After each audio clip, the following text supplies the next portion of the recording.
Oi, pessoal.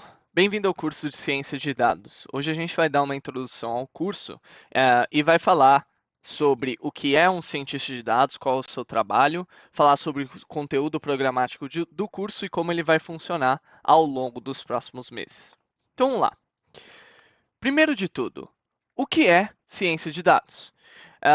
Há muitas definições e é algo relativamente novo, mas em grandes linhas é uma combinação de conhecimentos na qual é aplicado estatística em cima de bases de dados, e bases de dados, nesse caso, são informações capturadas do meio físico. Isso pode ser, por exemplo, eh, informações de uso no seu celular, por exemplo, quais páginas você entrou ou não. Pode ser informação de um sensor de temperatura, que captura a temperatura ao longo do tempo, e assim vai. E a combinação de estatística com esses dados, somado ao uso de softwares específicos para isso, como é o caso de linguagens de programação como Python e R, ou então meios de computing cloud, de computação na nuvem, como a AWS e Azure, através dessa combinação é possível gerar insights. Então, a ciência de dados é a ciência que combina conhecimento matemático e estatístico aplicado sobre dados por meio de softwares e linguagens para produzir modelos e insights que podem beneficiar uma empresa e seus clientes. E por insights, a gente entende, por exemplo, eu sei qual que é a causa raiz de eu estar perdendo clientes no último quadrimestre, por exemplo.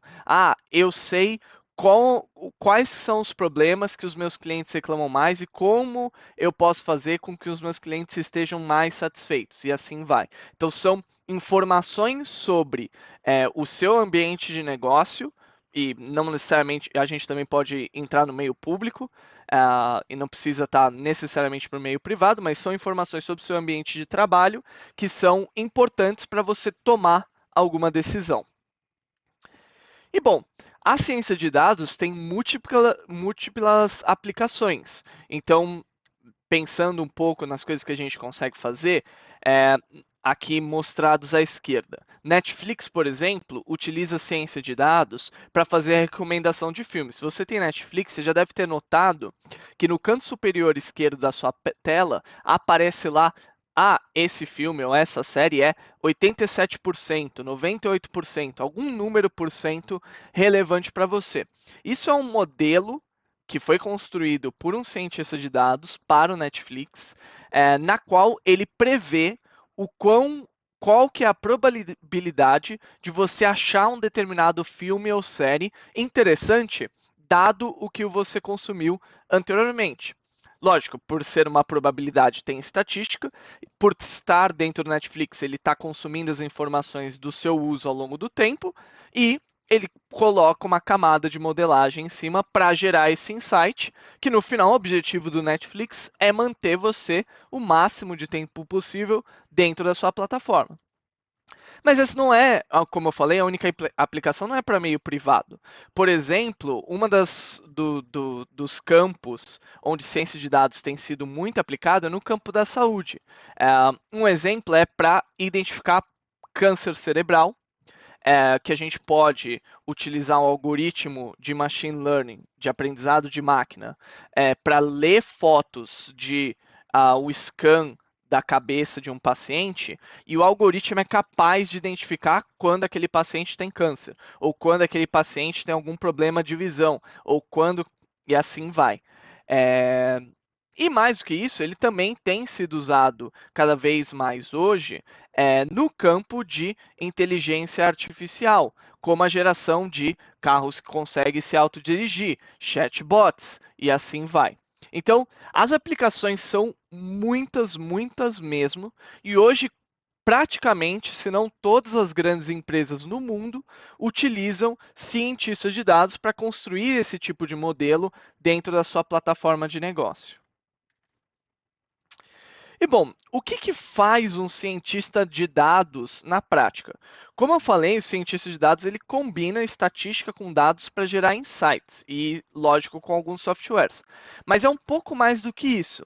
Então, O trabalho de cientista de dados envolve, primeiro de tudo, identificar quais são as perguntas que precisam ser respondidas, ou seja, identificar aquilo que geraria maior insight, que geraria maior valor para uma determinada estrutura, o que significa que ele tem que ter alguma noção do negócio, alguma noção do meio onde ele está trabalhando, ou seja, ele tem que ter alguma experiência no meio da saúde, se ele estiver fazendo um modelo preditivo para detecção de câncer, ele tem que ter alguma experiência com, é, com o meio de mídia, se ele estivesse fazendo um modelo para o Netflix, e assim vai.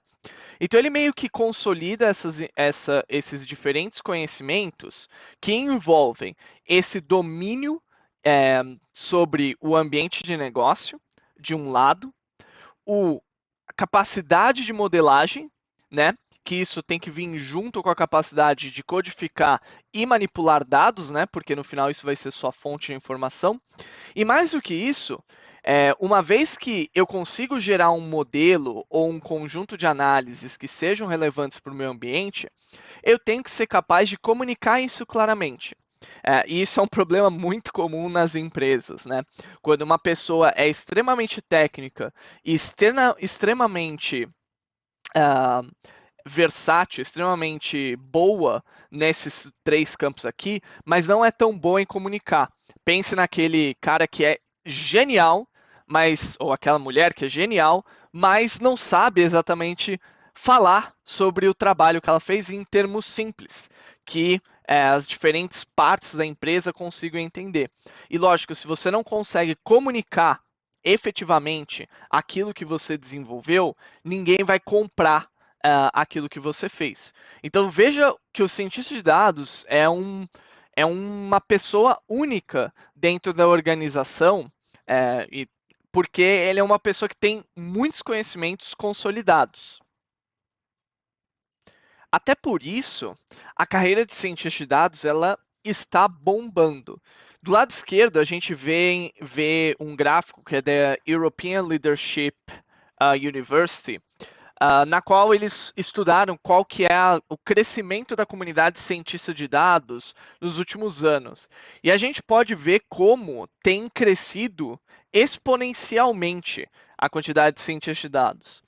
Mais do que isso, nos Estados Unidos, essa carreira já tem sido uma das mais procuradas e já foi vista como a the sexiest job, o trabalho mais atraente do século XXI pela Harvard Business Review. E não à toa, também foi a carreira mais procurada nos Estados Unidos no Glassdoor, a segunda carreira, desculpa, mais procurada nos Estados Unidos no Glassdoor em 2021. Então, por que esse tipo de pessoa que consolide esses conhecimentos é difícil de achar? E aí você acaba tendo uma procura muito grande, porque o valor gerado por esse tipo de trabalho é grande também. Você tem uma defasagem entre a quantidade de pessoas que a empresa precisa e quer e a quantidade de pessoas disponível no mercado. Então, hoje, as empresas procuram e oferecem bons salários, oferecem boas oportunidades de crescimento para essas pessoas, mas existe ainda uma dificuldade de formação muito grande deste tipo de profissional. E se você acha que é difícil nos Estados Unidos, vocês conseguem imaginar como deve ser no Brasil também. Bom, então, qual que vai ser o objetivo desse curso? A gente vai passar por diferentes tópicos que deveriam permear 80, 90% de todo o trabalho que um cientista de dados faz. Entretanto, eu não necessariamente vou entrar no detalhe de cada um desses tópicos. Então, por exemplo, eu vou falar sobre o trabalho de, como eu dei de exemplo, predição de câncer a partir de imagens no cérebro. Eu vou falar algo semelhante a isso. Só que o campo de estudo que a gente está discutindo quando a gente fala sobre isso é Deep Learning, e mais do que Deep Learning, aprendizagem profunda, trabalho e predição de imagens. E esse campo é um campo bastante amplo e tem muita coisa para ser estudada nesse campo, e tem pessoas que têm mestrado e doutorado especificamente nisso. Então não tem como eu me aprofundar tanto num tópico como esse. Muitos dos temas relativos a ciência de dados tem isso, tem essa componente de que você tem que passar anos estudando para conseguir ser um expert naquele tópico. O que eu vou fazer é como se fosse um passeio. É como se a gente estivesse andando no zoológico. Nós vamos conhecer todos os animais, mas nós não vamos ser especialistas numa determinada espécie. Okay? Depois, cabe a você escolher qual tópico você deseja se aprofundar. Então, essa é a primeira coisa. A segunda coisa é que eu quero tentar aqui com esse curso criar uma comunidade de cientistas de dados que ajude a desenvolver a ciência de dados no país. De qual forma? Olha, aqui eu vou criar conteúdo, mas conforme eu vou explicar como vai ser o curso, vai ter partes desse conteúdo que eu vou contar com as pessoas que estão assistindo. Eu quero usar o Discord do canal para juntar, quando possível, quando tiver oportunidade de, sei lá, muitas vezes tem aqueles eventos que, desenvolva um projeto no final de semana, e aí tem algum prêmio em reais, ou tem um prêmio em cargo, ou qualquer coisa do tipo. Então eu queria usar o Discord do canal, o espaço LinkedIn do canal, para juntar pessoas interessadas em aprender e em fazer esse tipo de coisa dentro desse contexto do canal do Ignorância Zero, e que a gente ajude a se desenvolver e tenha uma rede de suporte profissional. E por fim, o que eu fiz, obviamente estou nesse campo faz alguns anos e eu fiz múltiplos cursos, principalmente na modalidade online, e uma das dificuldades que eu sempre senti nesse curso é a falta de conteúdo prático. Então todo esse curso vai ser voltado a vamos fazer fim a fim uma ferramenta para que vocês tenham o máximo de conhecimento sobre como construir, conceptualizar e produzir uma ferramenta de ciência de dados. Então aqui eu quero que vocês saiam como cientista de dados pronto para entrar no mercado de trabalho. E bom, como que a gente vai fazer isso? Tem todo o conteúdo do curso e esse conteúdo vai ser em escadinhas. Primeiro, eu vou passar um primeiro bloco, e eu espero que cada um desses blocos dure ao redor de 3 meses, onde vai ser o conteúdo básico. Daqui, eu espero que vocês saiam sabendo como manipular dados e como explorar dados. Então, é quase como daqui você sai um analista de dados razoável. No ponto intermediário, eu vou começar a entrar nos algoritmos e nas técnicas mais básicas de aprendizado de máquina. E aí, com isso, aqui eu espero que vocês saiam ao nível de um cientista de dados no seu primeiro ano de trabalho, no seu primeiro trabalho. Depois, nós vamos entrar nos tópicos avançados, onde a gente vai olhar ainda dentro do escopo de aprendizado de máquina, primeiro, algumas técnicas um pouco mais avançadas relativas aos modelos que a gente gerou na escada, no degrau anterior, e além disso, a gente vai entrar em aprendizado profundo e em alguns tipos de modelos que envolvem Big Data. E aí, por fim, para você sair um cientista de dados pronto, você tem que saber todas as principais técnicas e boas práticas e ferramentas para conseguir colocar um modelo em produção. Então, aqui a gente vai falar muito sobre MLOps, sobre APIs e sobre AWS.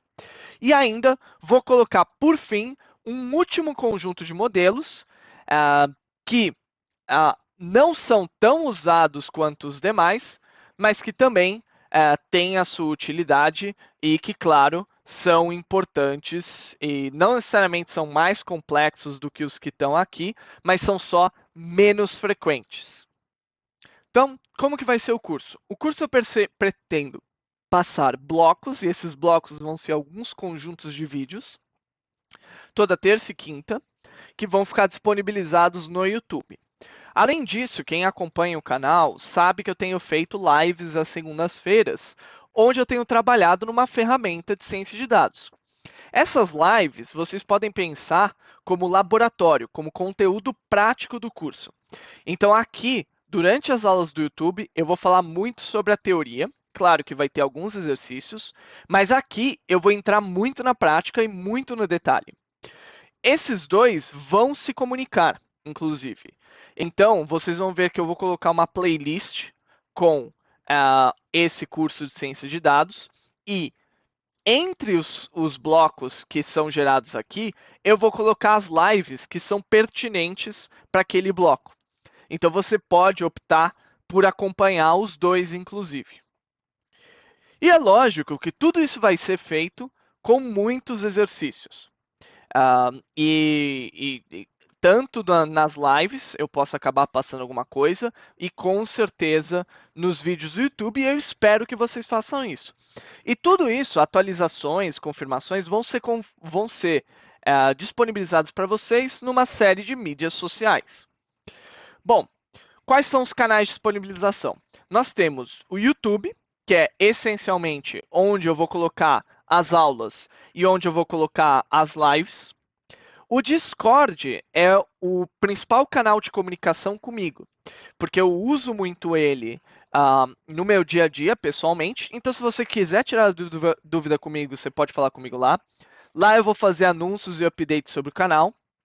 Quando eu fizer as lives, eu sempre faço as lives no YouTube, no Discord, no YouTube e no Twitch, então você pode acompanhar as lives pelo Discord também. E eventualmente lá é onde eu vou fazer anúncios sobre diferentes projetos ou diferentes artigos que eu acabei lendo e que quero discutir com as pessoas desse canal. O Facebook vai funcionar praticamente como o Discord nesse sentido, porque também é uma plataforma que eu uso com frequência. O Instagram não é uma plataforma que eu uso muito, então eu vou essencialmente usar para tirar dúvidas e fazer anúncios. O Twitter vai ser só para fazer anúncios e passar conteúdo extra. O Twitch para live stream, como eu falei. O LinkedIn eu vou fazer os anúncios e passar os conteúdos extras. E aí, para quem quiser, né, falar comigo via Outlook ou Skype, aí sim é exclusivamente para tirar dúvidas, se vocês preferirem esses canais.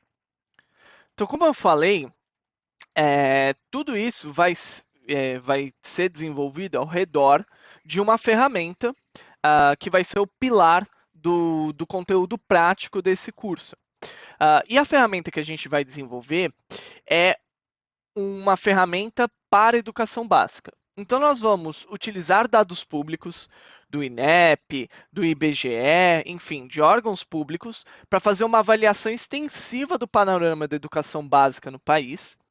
E, a partir desses dados públicos, nós vamos construir modelos estatísticos e análises que nos permitam gerar insights e extrair ações, uh, ações tangíveis, que nos permitam realizar uma melhoria do ensino no Brasil.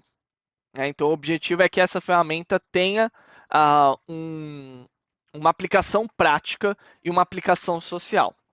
E lógico que para desenvolver isso, nós vamos fazer uso de uma série de tecnologias. Então, nós vamos utilizar a linguagem de programação Python, vamos utilizar o GitHub como meio de compartilhamento de código, vamos utilizar Plotly, MLflow, AWS como meios de visualização de dados e da performance do modelo, e assim vai.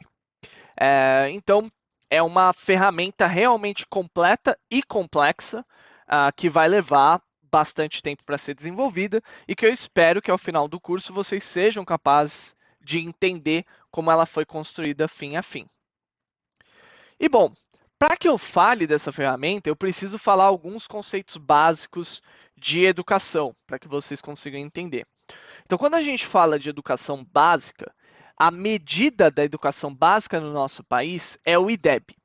O IDEB é como se fosse, não é como se fosse, é uma nota que quanto maior, melhor a educação básica no nosso país. E essa é uma nota que ela é composta de dois fatores.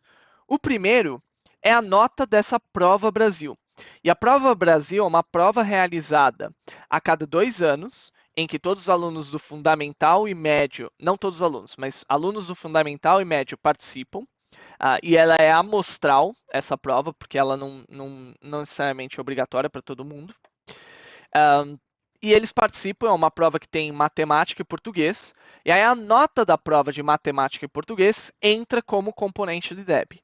Além dessa nota de componente, ainda tem a taxa de rendimento, que é a segunda componente do IDEB, que é quanto o percentual de alunos que passou de séries. E isso envolve tanto os alunos que foram reprovados, repetiram de ano, quanto a evasão escolar, ou seja, os alunos que desistiram de estudar. Então, no final, a nota de IDEB vai ser um produto entre a nota, ou seja, a avaliação do conhecimento de um determinado aluno, e a capacidade da escola de conseguir fazer com que os alunos progridam no tempo. Todas essas informações são consolidadas nesse censo escolar. E o censo escolar é um levantamento que ocorre todo ano e que ele consolida uma série de características das escolas públicas e privadas. Então tem lá informação do número de professores, informação sobre o número de matrículas, características desses professores, se eles têm mestrado, se eles têm doutorado, qual que é a raça, a cor de pele deles, desculpa, se eles têm que pegar, acho que tem até informação se eles têm que pegar ônibus para o trabalho ou não, tem informações dos alunos que são semelhantes ao dos professores, tem informação da escola, como a quantidade de computadores que tem na escola, e assim vai. Então, é uma base de dados super completa de todas as escolas do país, e aí você soma isso com o censo, com esse cálculo IDEB, a Prova Brasil, que ocorre a cada 2 anos, e você consegue ter uma noção de como está a educação básica no país. E por fim, o último conceito relevante é a de distorção idade-série, que é a proporção de alunos com mais de 2 anos de atraso escolar. E essa vai ser uma medida importante para entender a qualidade da educação e também vai ser uma informação relevante quando a gente for fazer alguns desses modelos estatísticos. E bom, quais modelos a gente pretende? Que tipo de coisa a gente pretende fazer com essa ferramenta? Então, como eu falei, a ferramenta é baseada em dados no INEP e IBGE, o que significa que ela vai ser restritiva em termos dos tipos de modelos que a gente consegue fazer. Então, primeiro, a gente quer fazer 4 modelos, e vamos tentar fazer 4 modelos que fazem parte dessa ferramenta. Um modelo que é para prever qual que vai ser o IDEB de uma determinada escola, e esse modelo vai ser importante para entender quais características de uma escola são relevantes para o incremento do IDEB. O modelo de classificação que permita tentar prever qual que é a probabilidade de um aluno evadir, de um aluno desistir da educação. Um modelo de clusterização que divida as escolas do país de tal forma que a gente consiga selecionar ações específicas para esses diferentes conjuntos, ou seja, dividir para conquistar, né? Até porque se eu tentar bolar uma estratégia para cada escola, isso vai ser muito difícil. E por fim, um modelo de otimização de alocação de recursos, para que a gente consiga maximizar os incrementos das notas do IDEB a partir de quais são as soluções que nós vamos encontrar nos modelos anteriores. E aí vai ter um conjunto de modelos que não faz parte da ferramenta, mas que eu preciso discutir para que a gente consiga fazer aquele passeio no zoológico que eu falei, que são como os modelos preditivos de imagem, que eu pretendo falar sobre o modelo preditivo de cegueira, modelos de classificação de texto, que aí eu vou falar sobre pareamento e respostas, e modelos de recomendação, que aí eu vou entrar no modelo de recomendação de filme. Bom, tudo isso envolve uma certa quantidade de requisitos, como você deve estar imaginando. Primeiro, porque não é qualquer computador que consegue fazer esse tipo de modelo. Segundo, porque você precisa de algum conhecimento prévio para fazer esse curso. Bom, primeiro, em termos do computador que é necessário, eu vou, na medida do possível, fazer tudo ao meu alcance para que isso seja o mais acessível possível para qualquer pessoa. O que significa que eu vou reduzir ao máximo, a quantidade de dados necessárias. Eu vou tentar, quando possível, utilizar ferramentas gratuitas na nuvem, como o Google Colab, para que vocês não tenham que rodar as coisas do seu próprio computador. Mas vocês ainda vão precisar de um computador para executar essas ferramentas. Então, eu coloquei aqui os requisitos mínimos, que é assim, o mínimo do mínimo mínimo. Se você não tiver isso, fica muito difícil acompanhar o curso. E os requisitos ideais, que aí você já consegue usar até as bases de dados mais completas para acompanhar o curso. E lógico que tem alguns conhecimentos prévios que são necessários. O campo de ciência de dados, ele envolve estatística, probabilidade, cálculo, álgebra. Então, seria bom que você soubesse todos esses 4 itens aqui de antemão. Entretanto, da maneira que eu vou passar o curso, eu não vou passar ele numa visão acadêmica. Eu vou tentar passar ele numa visão mais empírica. O que significa que não necessariamente eu vou entrar no matematiquês por detrás de cada modelo. Não necessariamente eu vou entrar numa matematiquês para discutir problema X ou problema Y que eu estou encontrando aqui. Eu vou fazer ele de forma empírica e, quando for necessário, eu vou dar uma fundamentação matemática para aquilo que eu estou falando. Então, não necessariamente você precisa saber esses itens, mas seria bom. O que você precisa saber, no final das contas, é matemática colegial. Então, por exemplo, funções.